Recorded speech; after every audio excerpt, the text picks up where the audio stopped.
An actor, Alex Cash. Hey, Alex. Hi, Bart. What a wonderful introduction. Yes, Alex, I just saw Alex a couple weeks ago. Well, actually, the last cruise night, you were reenacting someone from... A 1950s scene, thanks to my wonderful friend Cindy Carlson and her husband Gilbert. I was sitting around with Cora. Cora is their car. And we were just having a nice little 50s picnic at the cruise in. Well, you did. You looked like a snapshot out of the 50s. And that's what you live. There you are. This shot is from that night, yeah. That's it. So that's Cora. So thanks again to the Carltons for letting me pose with their car. It's a beautiful car. Lovely car. Yeah. Now you are a Lucille Ball fan. From childhood. When I was in 8th grade, we had to do a report on a famous person, and I did Lucille Ball. But it was even before that. I mean, my grandma got me watching episodes of I Love Lucy on Nick at Night, and I've just always felt like a major connection to Lucy. So. Well, and I love Lucy too. I know. So I'm so excited to talk about her with you. Yeah. And you can watch those over and over again, and I mean they're classics, every single one of them. They never get old. And if I could go back in time, there's a lot of things I'd like to do, but one thing I would love to be in the writers' room with Bob Carroll Jr. and Madeline Pugh, the two writers of I Love Lucy. Madeline was known as the girl writer because she was one of the first female comedy writers in Hollywood at the time. And it was really just the two of them writing all of those really original scripts that we are still pulling from today. I mean, a lot of those comedy bits, you see them in comedy shows today, they wrote that. Yeah, and a lot of today's sitcoms, they steal, the basic joke. Yeah. And just do it over and over and over again, but it's never as good as the original. Yeah. Well, here's Lucy and Ethel. Yeah, so this picture, Bart, is where I got my inspiration for a costume that you are about to see. So here we are. So I'm here to talk about the Lucille Ball Comedy Festival, and this is me at that festival it was the Lucy Desi's soiree. And it is a evening party that consists of costume contests, dancing, hors d'oeuvres, and I dressed up as one of Lucy's characters. Wow, I would say, that's amazing. And then I have been to this festival now twice. So the first year you're seeing me there, I dressed in more of a Hollywood party look. And I learned that people wear funny Lucy costumes. So I then devoted myself to the following year. I was going to do a funny costume, and my hard work paid off. I won first overall. Well, congratulations. So this is it's the Lucille Ball Comedy Fest, and it happens in Jamestown, New York, her hometown. Yes. Right around her birthday, too. Yep, so it's always her birthday weekend. There's always been some type of festival for Lucille Ball since 1991. Lucy died in 1989, so they didn't wait long to start celebrating her yearly in some type of festival. Did you see her statue when you were there? Yes. Have you ever been? No, but I've seen pictures of the statue. Yes. So funny story, I didn't include a picture for you, but the first statue that was put in this park was a horrible rendition of Lucille Ball. Yes, she is known as Ugly Lucy or Scary Lucy. Yeah. So when I first saw that in 2011, I didn't think anything of it. I'm like, it's a little weird, but it's the statue, I guess.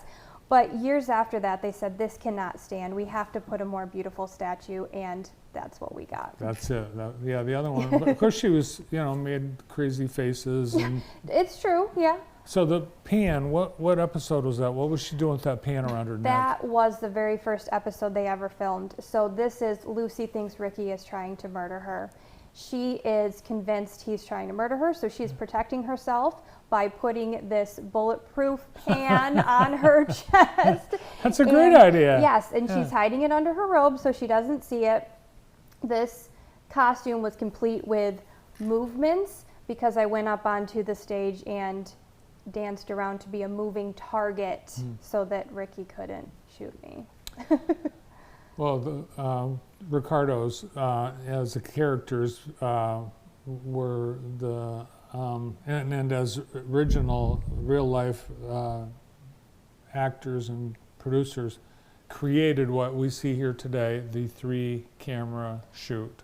Absolutely, that is a really good point. This was pioneered by Desi Arnaz because they wanted to be able to film television on the West Coast in Hollywood because Lucy did not want to move to New York City. So they needed to have the best quality they could have, so then they could send that on film over to the East Coast and show it in as good a quality for the East Coast of America, and they did it. And that's why that survives to this day, because it was filmed that way. Yep. So do you have a favorite I Love Lucy episode?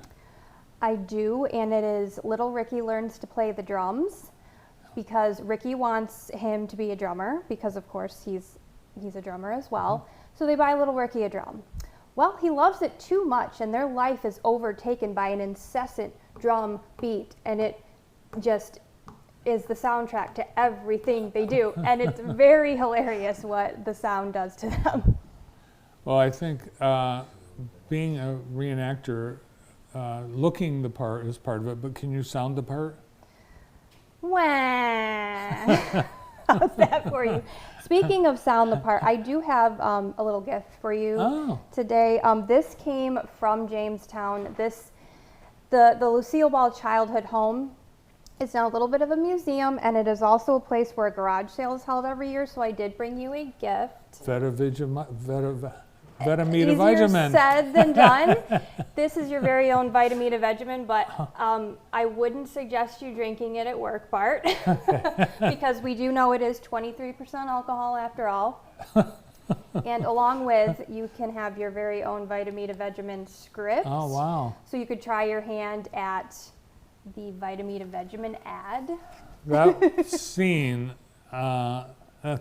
it's gold. It really is. All of it is gold. And you know, Lucy, they say that she had the best comedic timing. She had the best writers, and she was the one that could deliver what they wrote. She was a big time perfectionist, so she would go over this stuff over and over to get it right. Yeah, and that script, they stuck to it. There was no ad-libbing. It just was not allowed in the day. Yeah, exactly.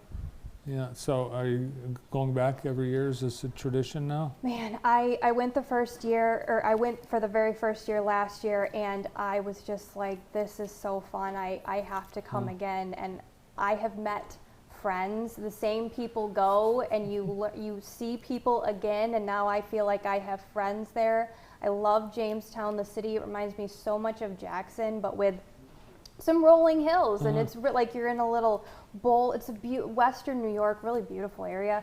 I highly recommend it. So if I could talk you and Karen into going, I've also brought you brochures of the Lucy Desi Museum and the National Comedy Center. So consider it. Thanks so much.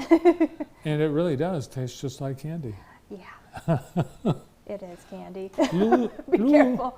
Lucy, the roast is burning, dear. Lucy, I'm home. Well, thanks for sharing your experiences of the Lucille Ball Comedy Festival with us, Alex. Thank you, Bart. And Alex will be reenacting this weekend. Yes, so if you want to come see me dressed as a woman from the 1860s, you can at the park this weekend. Awesome. Thanks so much. Thank you. Alex Cash. We've got,